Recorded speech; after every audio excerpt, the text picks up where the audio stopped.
My name is Wanjiko Nganga. I will be your host today on Performance Policy. Weekend, we had a discussion on the motor claims. This weekend, I promised you that we are going to be discussing about your home policy. Your home policy is not just about owning the building, it's also about where you live because you have contents where you live. So the topic today is going to be the domestic package, and I'm going to start with the building, and this is for the homeowners. Now, for the homeowners, when we talk about the building, it does not just mean the building, the house itself, it also means the other structures that you have put outside. For example, you have a garage that you have built outside. You have servant quarters that you have built outside. You have an extension of another kitchen. I mean, all the structures that you have built within your compound, and they are part of the building. Two, we also talk about the fixtures that form part of the building. For example, the wardrobes that you have, they are part of the building because they are fixed structures.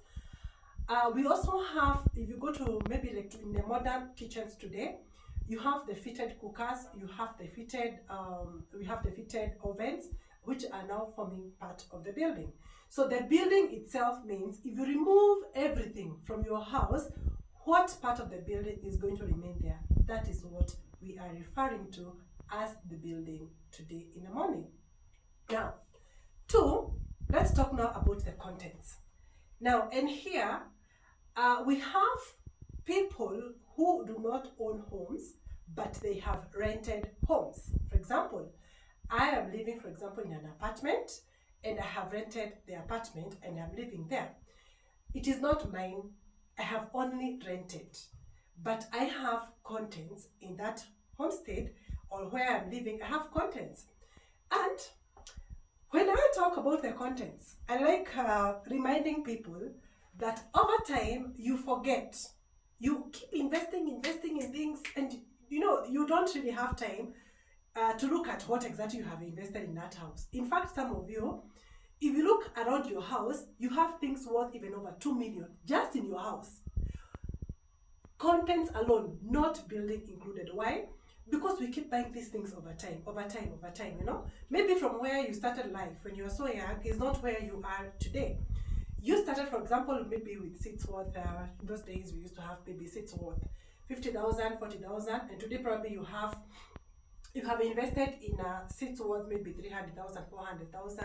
You have a television set, maybe you started with the 20,000, over time you have improved, and now you have a television set of over 100,000, 200, like that. Carpets, very expensive carpets in your homes, dining tables. You go to your kitchen, again, you have really heavily, actually ladies, you have invested heavily in your kitchen. You have very nice crockery within your kitchen. Let's now go to your bedrooms. What do you have in your bedroom? Look around your bedroom. How much have you invested in the bedroom? How much have you invested in your wardrobe? I mean, the shoes, the clothes. Then from there, let's go to your for the ladies. The ladies and also the men. When you check things, let me call the dressing mirrors, what do you put there? You have people who have very expensive jewelry, those silver, gold jewelry, the wristwatches, the bangles, the necklaces, all those jewelry. Do you have them in your house? Those are things that you can insure. You have other things that are portable. For example, how much is your phone? How is the value of your phone? What is the value of your laptop? What is the value of the tablets that you have in your house? I mean, when I'm talking about the domestic package, we look at it holistically. If you look at your home, the things that you have invested in, what value would you attach to your contents in your house? If you just remove the building for the homeowners, the contents, that is section 2. So under the section A, this policy, the domestic policy, we have the first section. And now, number 2, we have contents. Contents. So this is section B. Then number 3. So I have talked about the building and have talked about the contents. Number 3, you have people that you have employed in your house. Now, we'll be talking about WIBA policy. Now, this is where I ask you, did you know that the staff, the employee that you have employed in your house can actually sue you in case, or the family of that person that you have employed in your house can actually sue you if something happens to them in the course of working for you. So that's where we have now the WIBA policy. Sorry, skipped here something. So this one I have talked about the all risk, the portable items. Then number 4, we have the WIBA. And number 5, we have the liability. So this is section C. And then this is section D. And then this is section E and F. Okay, so I will be taking you through the various sections and the risks that can happen to you and the investment that you have worked so hard for in so many years. What risks do you think can occur in your home? So we have risks that can affect the building, risks that can affect your contents in the house. You have risks that can occur when you're not at home. I mean, you can lose your phone, you can lose your jewelry, your watches outside there when you can be mugged, You have risks that occur, that come with staff that you have employed in your homes, and you have liability policies, which I will explain how you can be sued by your neighbor and what that means to you. So I'll start with the policy with section A, on what actually covers under the section A for the domestic policy. This is basically a policy that will cover homes like Niboma, nyumbani, where you stay, not commercial building, a domestic policy, mahali unaishi, their home policies. Now, section A, before I go to section A, for those ones who have taken loans or mortgages with their homes, you have maybe a mortgage, the bank, you took a loan from the bank for building your home. That's called a mortgage. So the bank, most likely, or 100% of the banks giving mortgages will insure the building. So under all these sections here, the section A, B, C, D, and E, F, the bank which has given you a policy has only insured section A of the domestic policy. They have only insured the building. The bank must cover its risks. Okay? So the question is, if, for example, a fire occurs today and races down the whole building, remember the bank has only covered the building, the contents, the all risk, that's the portable items, and if the staff is affected or you have liability from your neighbors, they are not covered. No, the bank has only covered section A. However, you can talk to your bank to extend the policy, or the insurer. Most banks nowadays have bank assurance, so you can be able to extend the policy from the building section only to the full domestic package policy. And this is so important for those ones who have used their homes as security for security for getting a loan from a bank, or you have a mortgage. Please ensure that you have requested for a policy document from the bank. I know the bank normally will deduct that money, or they normally deduct that money as part of your payment. So they don't keep calling you to pay for the insurance. It's mostly you will have the deductions done together with the payments for the mortgage. So you need to have that policy document for your building, and ensure that you understand what risks are covered within that policy that the bank is paying for you. Now, what do we cover under the building section? What is actually covered under the building section? Now, the first coverage for the building is a fire policy. Now, guys, fire is the worst risk that can actually happen. Why? Because when a fire breaks, it can burn down everything. You see these things I'm talking about here? The building probably will remain, but it will be damaged. Now, suppose there's a fire in that home that you have built. Let's give an example. Somebody who has invested in a home, you have invested. Let me just talk about the building section here. Let me just remove these other sections here, and we just talk about section A, the building itself. Now, the building section, let's take an example of somebody who has invested in a home and you have spent 30 million to build that home. Okay? So you have spent, just the building alone, you have spent about 30 million to put up a home. Then, let's give an example of 5 million, okay? 5 million, for example, for the contents. You have contents with that house, okay? So this total that you have invested in that home is 35 million. Now, suppose a fire occurs. You know, a fire damages that house, and let's imagine that it has damaged like 80% of the building. And you have to repeat, and remember, apart from the fire, is the damage by smoke. So the damage that fire can cause can be very big. Now, this is covered under the building section, fire. So that building is covered for fire. Number 2, we have something called earthquake. It's also covered within the buildings. That building is covered for fire, for earthquake. So in case there's an earthquake and that building is destroyed, that is covered under the domestic policy. The other coverage that you have for that building is floods. Okay, like for example, I think earlier in April this year, we had very heavy rains, and the floods damaged very many homes. So the cover for domestic package covers floods. So floods are covered within the domestic package policy. Now, the other one that is covered in domestic package policy, you see those tanks that you have put up there on your roof? Those tanks can burst.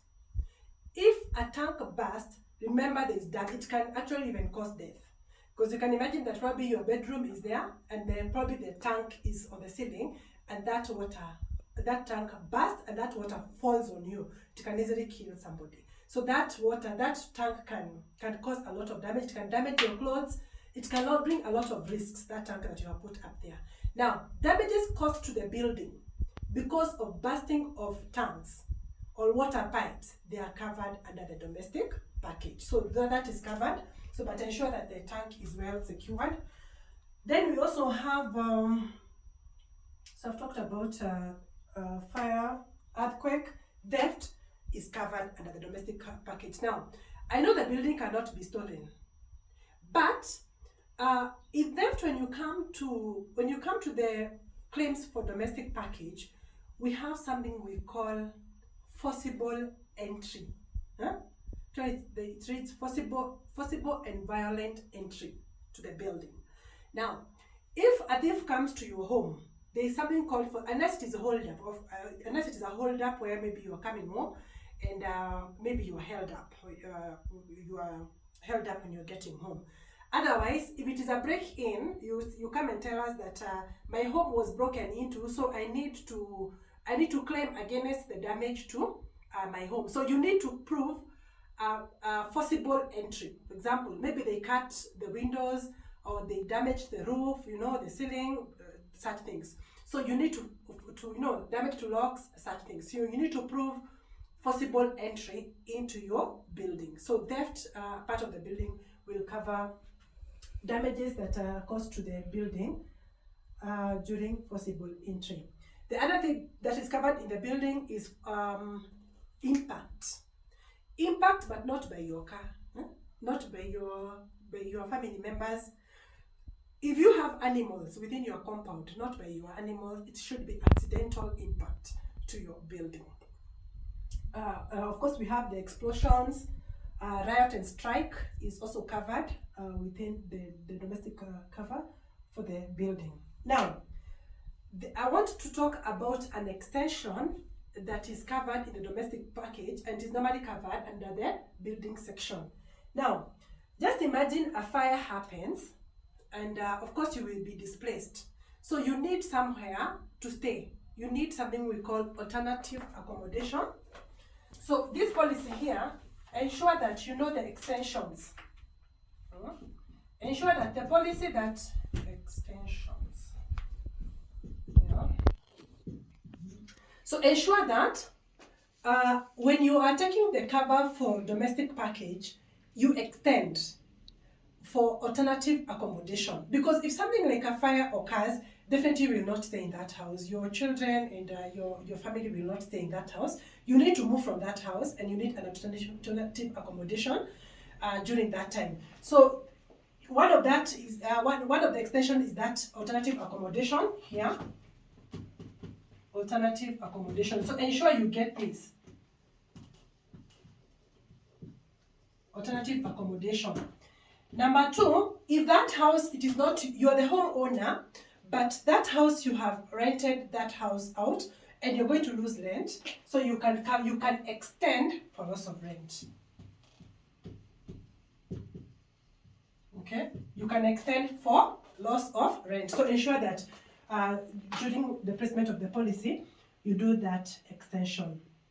Now let's come now to the second section of the policy. So I hope you have understood the building section, and I have said this section is for the homeowner. So if you're not the owner of that home, you cannot cover the building. For example, if you are renting, that building is not yours. So unless there are in your contract, there are things that you're responsible for, or you are liable for. In that case, probably maybe within the contract you can be able to cover. But in most cases, for the building section, it is for the homeowners. Yeah, so it is optional. That section is optional. So if you're not a homeowner, you can't cover the building. Okay? Now let's come to section B of the domestic package. Section B. Section B is the one that is covering the contents. Contents. Okay? Those are the things that we talked about, you know. The furniture, the TV, the electronics, the kitchen cutlery, your clothes, carpets, shoes, talk of it, anything in that house. All those things are covered under the content section. So they are all here. Your chairs, seats, all those things, dining, everything. You cover them under here. Now, there's something I need to explain here before I move on. Something called single article limit.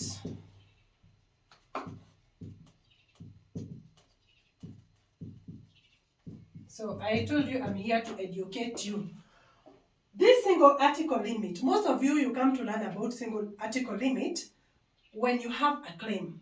So I don't want you to start learning about a single article limit when you have a claim and somebody is telling you, you see that TV, you did not declare it is more than 5% of your sum insured. So what normally happens, this section, most insurance companies will ask you for a list.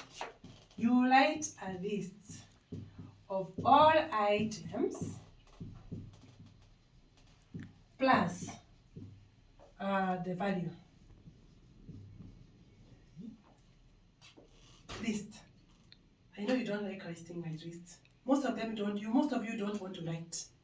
You just want to tell me, Teresia, the contents are 1 million, and you want me to take 1 million as a value for section B. But let me tell you the importance of doing a list.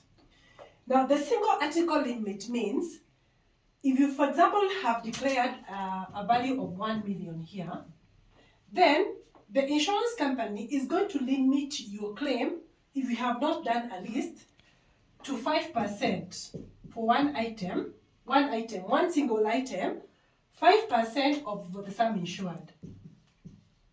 Okay? So nothing should be more than that. So anything above that, you must declare.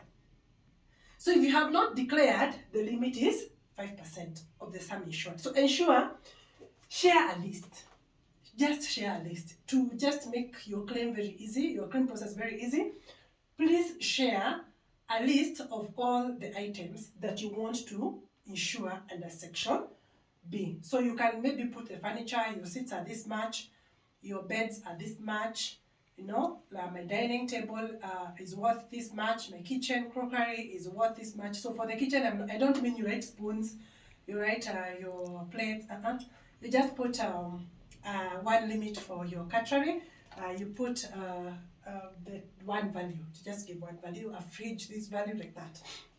So you just come up with a list of all the items under that section. Now, something else, So under the contents, the same coverage that I talked about in section A, the fire policy, the floods, the earthquake, damage by earthquake, damage by bursting of the water pipes, theft, all those are covered under the section B as well. So all the coverage that I talked about in section A, those risks are also covered for these items under section B. Okay. Now let's go to section C of the domestic package policy. So when you purchase the policy, what we talk about, the section C of the domestic package policy, what is covered under section C? Now, section C covers something we call all risk. Section C covers all risk. All risk, we say we cover everything unless excluded. So read your policy. What is the exclusions given under that section? And what items can you actually put under section C? You see that watch that you have with some good amount of money? You see those gold earrings that you have? You see your laptops? You see that phone that you have, that you value so much? Those portable items, iPads, all those movable items. I mean, things that you can easily put in your car or in your handbag or your bag, and you're moving around with them away from home. They are portable. You can move around with them. And you can be mugged, for example, or held up. Your car can be broken into, and those things are stolen because they are movable. Those items that are movable, please cover them under the all risk section. Do not put those items under the contents section because that claim will not be paid. They must be under the all risk. For example, you have covered your phone and you have put your phone under the contents. Then that phone, you are stolen, it is stolen. The phone is stolen, maybe you're mugged on the road going home, or in a matatu, you drugged or something like that. That phone, if it is not under the all risk section, it is not going to be covered. It must be in the proper or the right section for that item to be covered. At this juncture, I would also want to talk about the TVs that you mount on the walls. Those huge TVs that you're mounting on the walls, of course you need to ensure it's properly mounted, but also put them under the all risk section because anything can happen to the TVs, a ball, mtoto amerusha ball, screen imepasuka, those things that can be flying items, they can fall down, an earthquake has come, they have fallen down, such things. So those items that anything can happen to them, they are very fragile. Please put them under the all risk section for them to be properly covered. So that is now the Section D of the WIBA policy, of the domestic package policy, talks about WIBA. WIBA policy. Now, what do we cover under WIBA? Now, the WIBA policy, this is, how do I put it? This is an act of parliament. This is Cap 236 of the Kenyan Constitution. Please go and read it. What are the provisions of the law for the staff who are working for you? And this, when I'm talking about this section, I will just talk about it in general for people who you have employed in your house, and as well if you have a business and you have employed people, this is for you, WIBA policy. Have you covered those people for WIBA? And what are the legal liabilities that you have towards those people? What can happen? I'm here to explain to you because I don't want you to have a risk of liability occurring to you and it's because of ignorance. I'm here to teach you. I'm just here to remind you before it happens, anything like that happens, at least you're aware and you have taken steps to cover the staff who are working for you. So what are the risks that can come with the staff who are working for you? Let's take an example of a house girl in your house since we are talking about a domestic package policy. Take an example of the shamba boy who is working for you. Take an example of the guards that you have employed in your house. And this, I'm talking about a guard that you have employed. This is your employee, not the security guards who it's a contract, no. I'm talking about people you have employed. You are the employer of those people. Now, taking an example of a house girl. Imagine this girl is cleaning your house, and let me just take a very good example of a bathroom. And they have put soap there, they are scrubbing, and God forbid they slip on their soap and they fall down. Okay? Or on this, maybe on the staircases.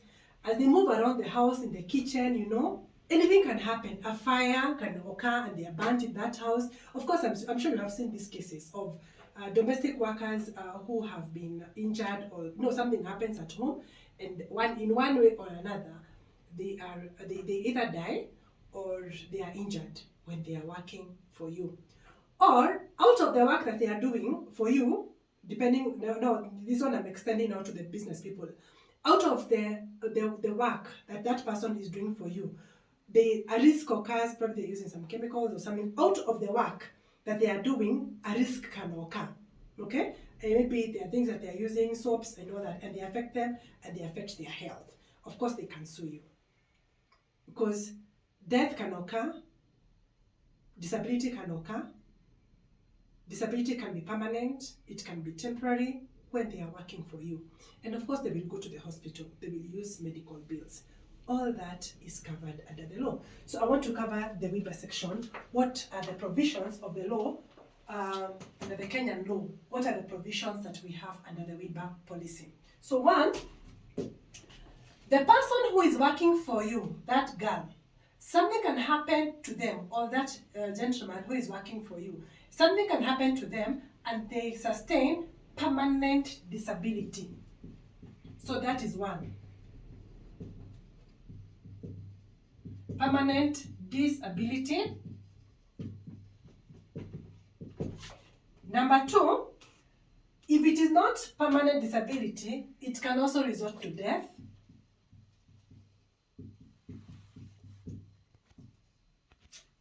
If it is not the extreme, they can sustain something we call temporary disability. Temporary disability. Number four, of course, if there is injury, they will go to the hospital. So there are medical bills, medical expenses that you have to pay. And if there was death here, there are expenses for burial, funeral. Okay? So, that person who is working for you, the law provides that in case anything happens to them when they are working for you, then you are liable for permanent disability if they sustain permanent disability. In case they die when they are working for you, out of the work that they were doing for you, they sustain temporary disability out of the work that they were doing for you, or they go to the hospital and their medical expenses, and in case of death, you have to cover the funeral. Now, what are the liabilities that you have? How much will you pay in case those risks occur? And the staff can be able to prove that those things that occurred, of course, this is proof. If something happens to them, they have to prove that those things happened out of the work that they were doing for you. In case of, let me combine the number 1 and 2. In case of permanent total disability and death, how much are you going to pay? You are going to compensate the family or the person salary of 8 years. 8 years salary, that is 96 months. Okay? So that staff who is working for you, in case they die out of the work that they're doing for you, or they sustain permanent total disability, the compensation provision by the law is 96 months, 8 years salary. So I would like you to do first calculation of the employees that you have in your home, in case something happens to them. So that person dies out of the work that they were doing for you. So take their salary, please multiply that by 8 years. Miaka 8. Niambia kama hiyo pesa uko nayo mahali umeweka 8 years. So that is the law. Now, Temporary disability, you're going to compensate them 52 weeks of their salary. That is temporary disability, 52 weeks. Then we have medical expenses. The provision by the law is 100,000. And the burial expenses is 30,000. Wow, look at that. It's a lot of money. It's quite a lot of money. 8 years salary there for death, disability, temporary 52-week salary, and medical expenses 100K, and funeral 30K. Of course, there is a lot of processes here that maybe I may not be able to explain in this video under the claims process. The claim process under WIBA, there is a process there which involves even the government. Probably I'll take you through in another video on the WIBA claims, since I have explained the provisions. This one will not change even if I do the one for the business people. So these ones will not change. But probably I'll do another video on the claims process for the WIBA section. So that is what is covered for the staff who are working for you. Now let's go to another section. The last one on liability. So that was WIBA. So let's talk about Section D and Section E and F. E and F.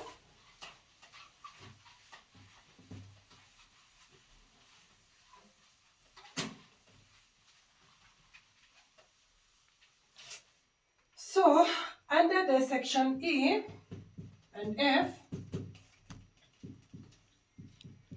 we have something called liability. Liability. How do I put this? I'm trying to put this in a very simple language that it comes home. Now, we started with fire, and we said that a fire can occur.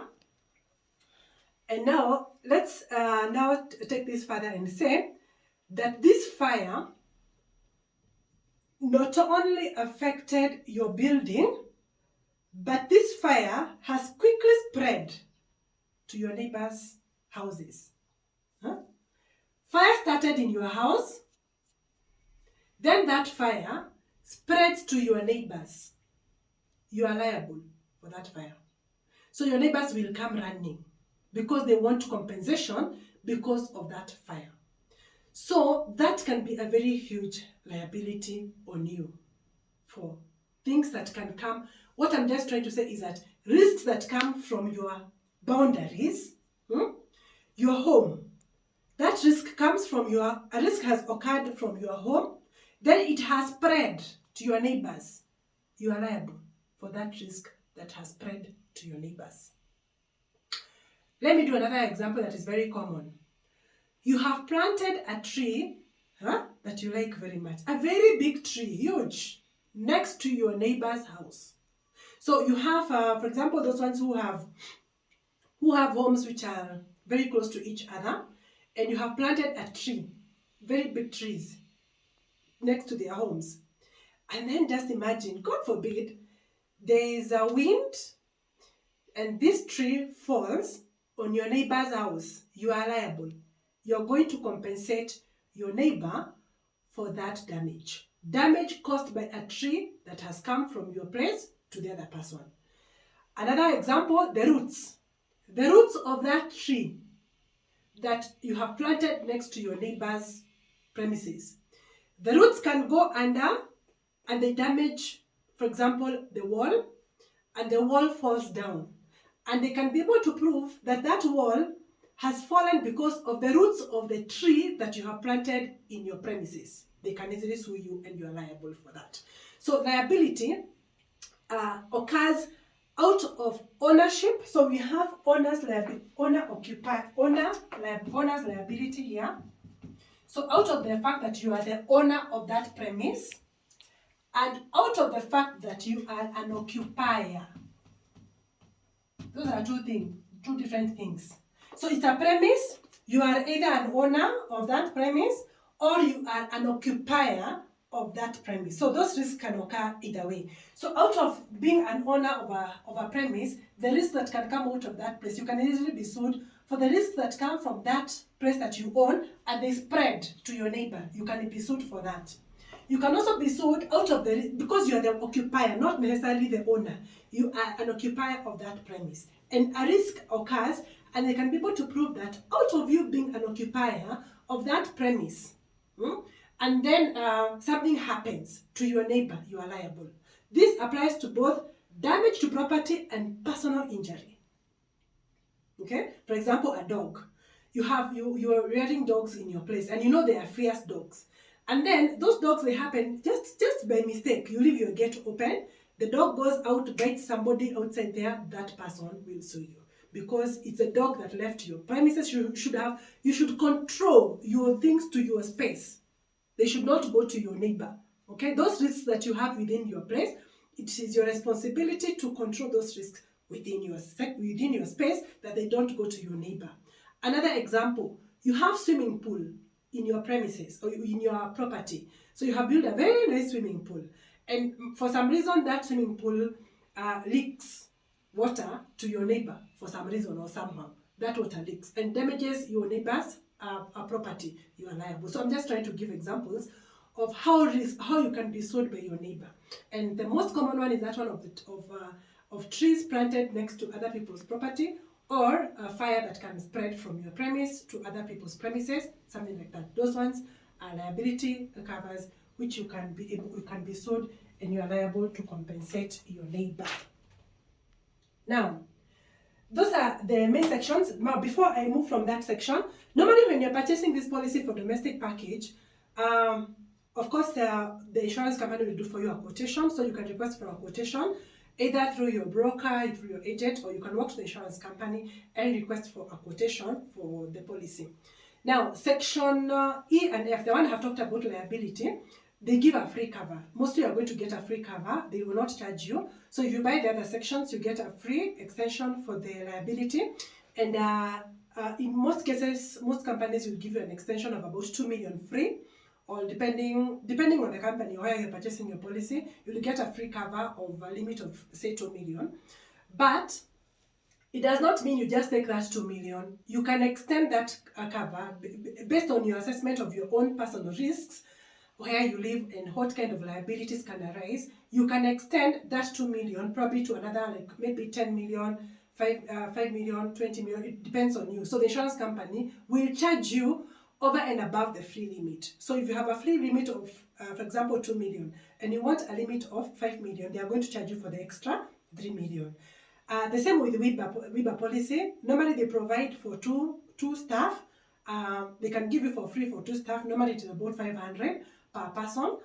But if they give you for free, it's for 2 staff. If you want more staff, they will charge you for that. But it depends again with where you're purchasing the policy. Now, the other important thing I would want to mention is on, of course, legal liabilities. This section, it covers the legal costs. All the legal costs are going to be covered by the insurance company. So it is just the same thing I explained with the motor policy. The cost of the legal cost is going to be covered by the insurance company, so you don't have to worry about all that. So it's very good to have that covered, because it saves you quite a lot, guys, to buy that domestic package. It looks like just a very simple policy, but it can cost you quite a lot just by the fact that you own that home that you have.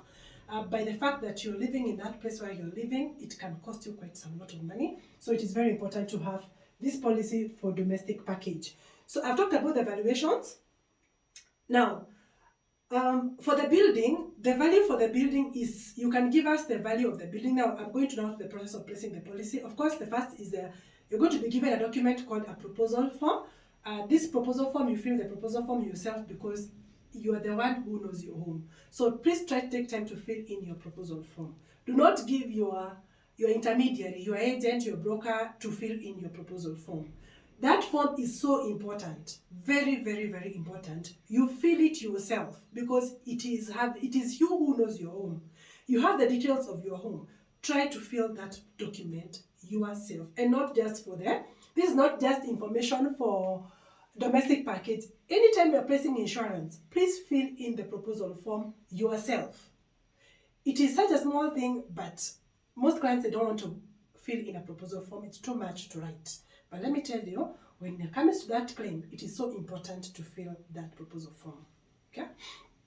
Now, I've talked about the list for the contents. So for the contents, you need to do the list. You do the list for yourself for your household items. For the building section, you will do something called a valuation.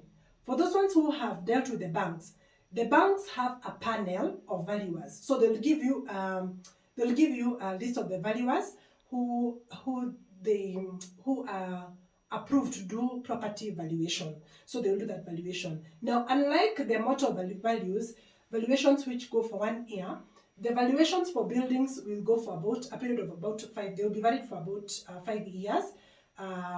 In most cases, property valuations will go for about 5 years. So ensure at least you have that valuation. Now, when you get that valuation, it will have two values. It will have the market value and it will have the insurance value. So mostly we normally use the insurance value. Of course, the insurance value, market value will include the cost of the land. So do not ask why, for example, you bring in a valuation to the insurance company and it indicates, for example, the total value for the property is 100 million, but the insurance value is probably 50 million. The difference is the first value includes the land. We don't insure the land. We insure the improvements in that premise, in that land. It's the improvements that are insurable, not the land. So valuers normally will give that value. When you read your valuation report, it will have those valuations separated. For the staff, of course, it is you who knows the all risk. You have the list yourself. And then for the liability, I have said that you're the one to choose the limit. Of course, the insurance company is going to give you the free limit of 2 million. If you feel that limit is not enough, please extend it for an extra premium you pay. And my normal statement, insurance is not about premium. It is not about premium. Please remember, guys, my friends, if you're watching me, insurance is not just about the premium you're paying. So stop comparing. That Bajiko is paying 30,000. Why are you charging me 50,000? Homes are different. People have different things, and you will pay different from your friend. You cannot pay the same. At the same time, when you come to claims, it is not about the premium that you pay. It is about the benefits that you purchased. So when you're purchasing insurance, please stop asking just the premium. Ni how much? So this company A is charging this amount, B is charging this amount. Of course, it's important to compare, but do not just compare the prices. Please compare the benefits. Compare the benefits, because benefits is what you are purchasing. I keep saying that when you're purchasing an insurance policy, it's like you're purchasing a promise. It is not the same like the way you will go to a boutique, you buy a dress and put on that dress. You feel the value of that dress at that point. Insurance, you will feel the value of that policy that you have purchased at the point of the claim. That is the time. It is like you are buying a promise. A promise is something that you get value later. So it is not something that premium you have paid at that point, you're not getting the value at that time. The value of that policy, you can only get it when you have a claim, if it occurs. Okay? If that risk occurs and must be accidental. Yeah, so compare the benefits, know your policy, understand your policy. If you're not going to read your policy document, please make a point of watching my videos, subscribe to my YouTube channel, and watch all those videos. I'll keep posting different products all the time so that you can be able to watch those products. If not that, you can also talk to your agent to explain to you the policy. Go to the insurance company where you have purchased the policy, sit down, create time, and understand your insurance policy. That way, you will be able to enjoy buying insurance and getting the benefits of the insurance products that we have in the Kenyan market. Next weekend, what are we going to be talking about? We are going to be talking about you and your loved ones. What am I talking about? I will be making a video on medical policies. What are the things that you should check when you are purchasing a medical policy? Why do we have people who have medical policies? They are admitted in the hospital, and at that point when you're in the hospital, insurance says, we are not paying that bill. Why do they say that?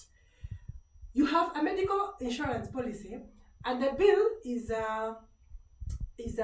let's say 600,000, and the insurance company say we are only paying 400. Why do they say that? Join me next weekend. I, your host, Wanjiko Ng'ang'a, when we are discussing and simplifying medical policies in my next video next weekend. I wish you a very lovely weekend ahead. Thank you very much. See you next weekend. Thank you for listening.